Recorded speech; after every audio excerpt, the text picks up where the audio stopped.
We're going to be traveling to the continent of Africa, what some have called the Dark Continent. It's not. It is not the Dark And it's Continent. not one country. Africa is not one.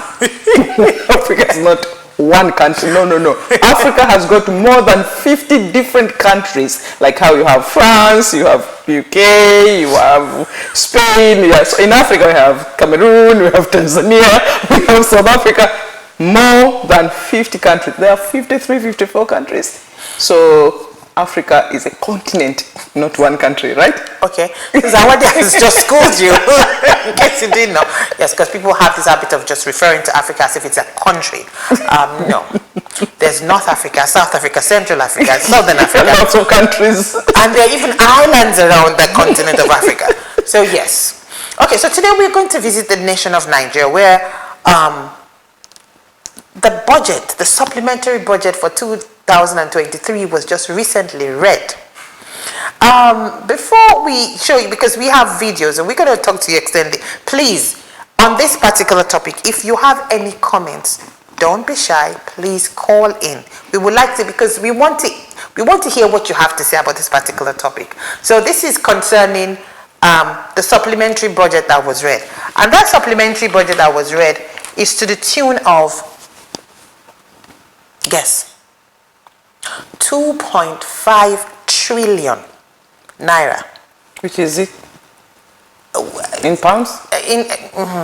In dollars. I'm going to show it to you in a minute. But what is very unreassuring about the budget is that it's not going to nation development. It's not going to education. It's not going to healthcare. It's not going to road care. It's not going to any of those things that you will expect it to go. It is going to acquiring luxurious motor vehicles for the president and his family, in other words. So, Tinubu and the supplementary budget, matters arising.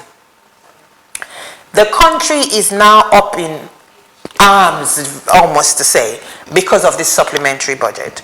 The supplementary budget seems to be covering things that are not essential.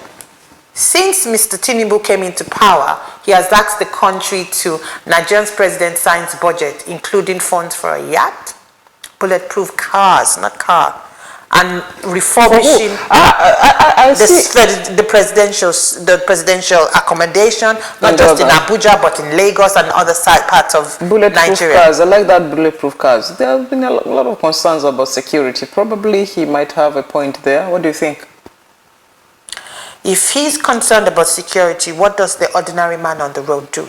Good, and that's a challenge because being a politician, you're looking for next election, looking for your own. Yeah, but you're looking for your own supplementary budget. Federal government to spend 1.5 billion on vehicles for the First Lady's office alone. Taxpayers' money? Before we continue, we're going to show to a very short video, right, from another station in Nigeria, just giving us the facts, and then we'll come back and talk. Because there's so much to say, but I just wanted you to listen to the facts from somebody from Nigeria before we now start talking. Okay. Well, good morning to you viewers. Let's begin what's trending. The supplementary budget submitted by President Bola Ahmed Tinubu requesting the allocation of over 7.3 billion naira for the procurement of cars for the presidential villa, as well as an additional 13.5 billion naira for renovations, continues to generate reactions. A further breakdown of the 2.17 trillion naira supplementary budget submitted to the National Assembly on Monday revealed that the federal government earmarked 12.7 billion naira for the presidential air fleet and intends to spend 5 billion naira for the purchase of a presidential yacht. The proposed sum is under the capital expenditure of the Nigerian Navy's budget. Additionally, the Navy will require 62.8 billion naira for its operations. The government, however, earmarked a total of 5.5 billion naira for the Education Loan Fund under the Student Loan Act, eliciting outrage among many Nigerians. Well, let's take some reaction. Okay, so let's break this down. So 2.8 billion US dollars is supplementary budget that they do not have, which they have to borrow. Okay. Now, out of this 2.8 billion US dollars, 1.5 billion, as the lady said, is towards the First Lady's car. Now, Nigeria as a nation has 10 presidential jets. 10. The US does not have 10. I think US has 2. I understand that. How many states are there in Nigeria? 30? It's not as 8? So every state, the president goes with a different jet? No. But the US has what, 50 states? So, the First Lady's budget is 30% of the entire educational student loan. So, when the budget was read, 5 billion was allocated for student loan. The criteria for student loan is ridiculous. Let's not even go into that. Because most students would not qualify. Most people we know who go to university in Nigeria will not qualify for the student loan. But yet, a 5 billion, all right, 5.5 billion was allocated for student loan. Now, compare that to 1 billion that was allocated for the First Lady's office to buy vehicles. Now, you're going to renovate the presidential accommodation in Abuja, which is the country capital. You're going to renovate the presidential accommodation in Lagos. Why? Your seat of power is in Abuja. Then part of that money goes towards renovating or upkeeping of the 10 presidential jets. And then another 5 billion is allotted to buying yachts. Vic, I think this money is not for the president only. I think this money goes to different people. The one for the senators. What do you do? The one for the senators have not yet been approved. What do you do? You have this official. That's what they normally do. They have this official records written. This will be for the jets. This will be for bulletproof cars. This one will be for. But in a real sense, this money does not go there. Because it has many hands. Everybody is touching their hands on that money.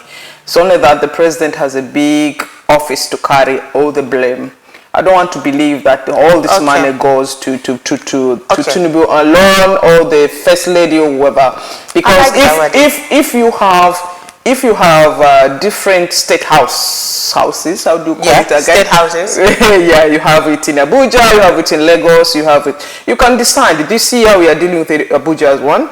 Next year we will deal with like that. You don't need to put a lot of money on all these 10 state houses because of what. So one thing I'm trying to say here is, as much as the budget seems to be so huge to unnecessary areas or places or things which are not important really, to be frank, I want to ask politicians, when they go to take power, are they for the people or are they for themselves? All right. Before we go any further, let me just read you some facts. Inflation in Nigeria as of today is 26.72%. Right? There's 133 million people that live below the poverty line in Nigeria. 20 million children of school age cannot attend school. This same nation, oil-rich Nigeria. Okay. The debt, the national debt, stands at 87 trillion naira. Okay, of which 73.5% ratio is used to service the loan. Now, when Tinubu took office, he said to a lot of people, he said to the nation that a lot of sacrifices need to be made. So this other side, not this sacrifices, the other side. So apparently it's the people that so-called voted him into office that need to make the sacrifices, not him as the leader for the country. So in other words, what are you telling the nation? That, oh, you guys sacrifice while I live in luxury? Because Tinubu is what? 105 years old? What does he need a yacht for? Okay, he doesn't need a yacht that's why I said, Vicky, to do his job as a president. That's why I said, Vicky, it's not about him It's about the people and everything. It's presidency, actually, not president. It's presidency, the whole thing as an office, not as one person. And this one, it carries a lot of people, including your security guards, including your protocols, including your everything. So when you have this type of a budget, I'm not here to support it, I'm not here to be against. My point here is when these things are happening, people, when they've voted them into power, they are waiting again for another 5 years before they say anything. What are they going to do now? Yeah, but okay. The Senate didn't have to ratify this. They could have said no. But because we already know that all of them have been bought, and they are waiting for this one to pass so that they can now bring their own. This is in a nation, I just read you a fact sheet now. This is a nation where 133 million people live below the poverty line, which means some of them cannot afford to eat a basic dinner, or meal rather. And your president is telling you about luxuries upon luxuries upon luxuries that people cannot even fathom. And the common man is finding it difficult to send his child. Okay, now that takes me to the man of God, Pastor Chris, the president of Love World Nation, when he said, these people are there not for you. Okay. Then power not for you. You have to have your own way of making life move. And that comes to, because if you say that you put a politician in power to look after your interests, they are not there for you. They want your vote. They want your votes, and then after that, you have voted them into power. They'll be looking after their own interest. So people have to get the best way to deal with this type of thing, because if they don't get it, then they complain and crying and making noise, and it's not the first time, right? All right. Maybe you have to have a comparison from Zambia and see what's happening there. Okay, yeah. So let's go to Zambia now and watch what the president of Zambia has done in comparison to what Tinubu has done, and the two of them are talking about cars. Let's go. Hakainde Hichilema of Zambia is the best president so far in Africa. He's such a genius. I mean, look at this. Why are you using money to buy a VX for the mayor? That VX for the mayor can put toilets in all the markets in your constituents. Think along those lines.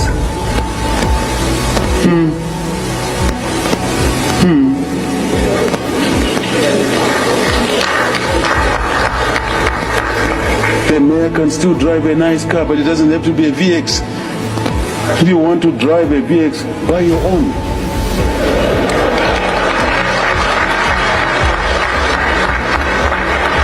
Buy your own. Why do you want to pretend? You know that you cannot afford a VX.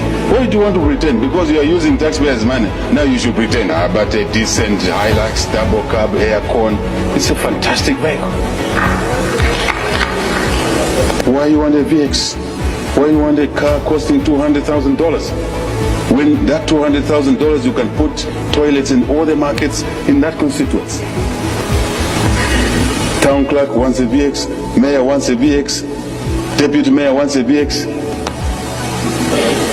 Whose money are you using? In that state house, I've not bought any new car. I refused. After the 16th of August last year, the system came to me and said, Mr. President, can you sign here? Before the 24th, I'm not sworn in. I said, I'm not yet sworn in here. Sign here. $1.8 million. That near Chandalama, we ordered new vehicles. Your colleague ordered new vehicles. So now you sign because you need new vehicles. I said, why? $1.8 million for the president's vehicles?